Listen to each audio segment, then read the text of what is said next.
Alhamdulillah kita sudah berada di masjid. Alhamdulillah kita sudah berada di rumah Allah Subhanahu Wa Taala. Tempat yang paling baik. Ibadah dirahmati Allah. Walaupun kita berada di tempat yang paling baik, sedarlah diri bahawa diri ini terlampau banyak dosa dan kekurangan. Jangan sampai peluang yang Allah Subhanahu Wa Taala bagi kepada kita untuk menyucikan diri kita ini, kita menggunakan ia untuk menyucikan orang lain tetapi mengotori diri kita. Bagaimana caranya itu?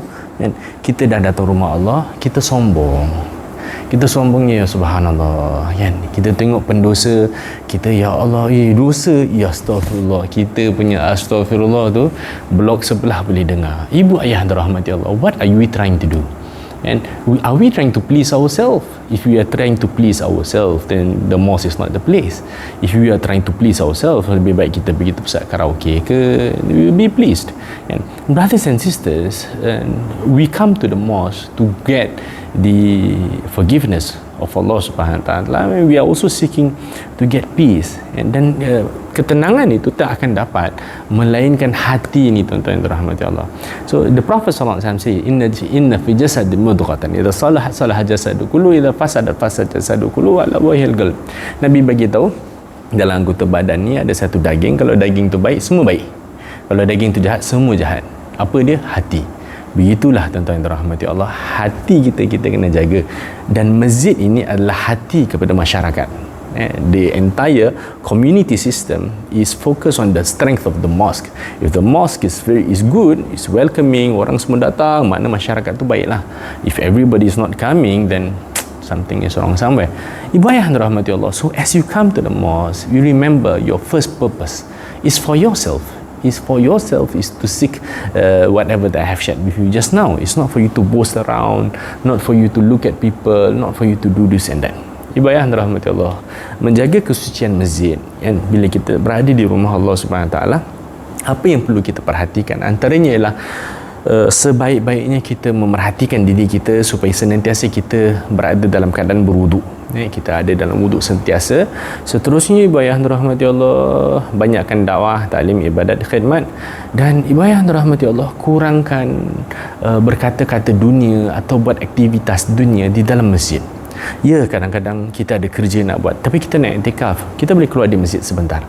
I have a good friend, a friend which we studied together. So during his studies, zaman dia belajar lagi dekat pondok, dia ni memang kaki cari duit, pandai dia cari duit, apa saja dia buat memang jadi duit. So kita belajar, kita pun nak duit juga kan. So once I come to him, I cakap, I tengok you banyak duit and I was in the mosque, he was in the mosque with me. I cakap, you banyak duit he's a Singaporean, you banyak duit you kerja apa, you buat apa? Dia kata, adalah sikit. Share lah. He pulled my hand, he hold my hand, he say, this is not the place to talk about business. You want to talk about business? Come, we go outside and we discuss about business. I can share with you what I'm doing, right?